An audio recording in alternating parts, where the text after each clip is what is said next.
And when I was in high school, I can remember a 2-line poem that I wrote. As I look into the campfire, I see the burning, withering figure of me.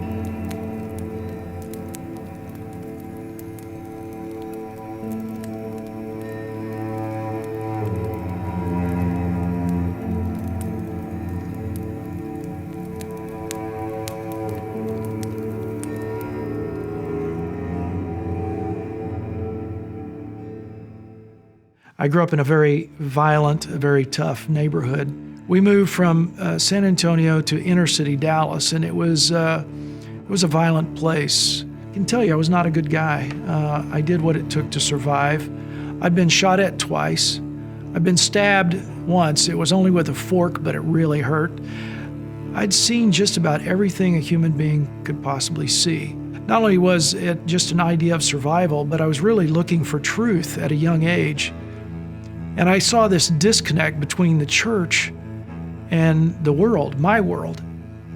You know, if God was this awesome God, or if he was really there, why did he put me in situations where I had to watch my back 24 hours a day?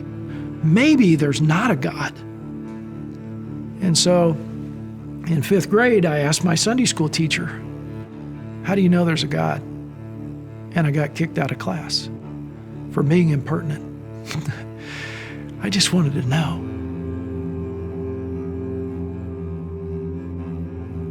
And then when I was a sophomore in high school, I was introduced to a philosopher named Nietzsche, this idea of nihilism. And not only did I buy into it, but it really messed with me. And a biology teacher introduced me to the concept, the idea of evolution. And I bought it. I thought, man, that's the way to go. And that was my quest for truth, was through science.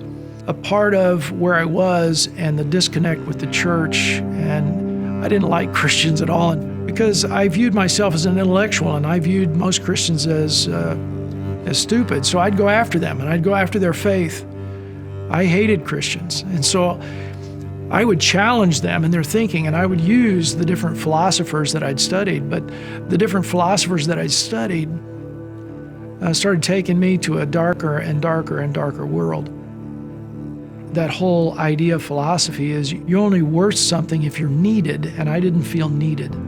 Evolution was teaching me that I was just a huge accident. I thought that I had no future. I had no direction. Because I viewed myself as worthless, I just thought no one will really acknowledge or know if I'm even gone. So I'm going into nothing anyway, so why not just end it? And I just heard this thing, this something that just said, I love you, don't do this. Don't do it. And so I thought, hey, maybe there's something more out there. I went to a Christ and Youth conference that my dad made me go to. And I remember there was an older guy who was speaking, and he says, you know, you may be out there and you're really questioning whether there's a God or not. And he said, why don't you give a year to go to Bible college and just search for God? And I thought, yeah, that's a pretty good idea. So I came to Dallas Christian College.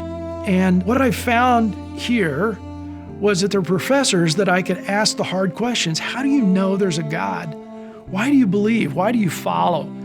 And then I was sitting in a class with a group of students, and the professor was asking, why do you buy into Christianity? And I have to admit, it came to me and I said, I don't know. I just don't know.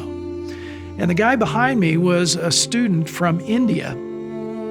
And he said, you know, in India, there's thousands of gods. They all have graves, but Jesus does not have a grave.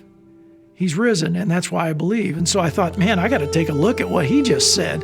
For the very first time, I read the Bible, and I had done some background study of the Bible that is archaeologically and historically accurate. I mean, for example, if Jesus didn't raise from the grave, the Romans in particular, hey, we want to shut down this Christianity, just go grab the body, drag it through the streets. Well, the disciples came and stole it. Well, if they let a prisoner free, they were dead, and possibly all of their family.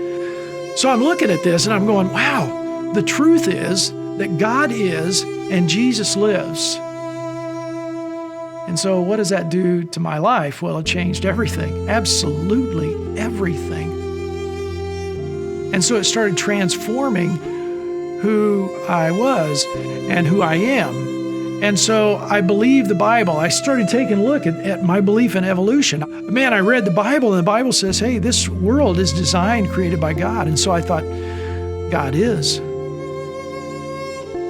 So I planned to go to Bible college for a year and wound up going 4 years and then going into youth ministry because I wanted to share with people who even had questions like me. And then I had an opportunity to come back and be on staff and be an administrator here at Dallas Christian College. And so, man, I get to do this.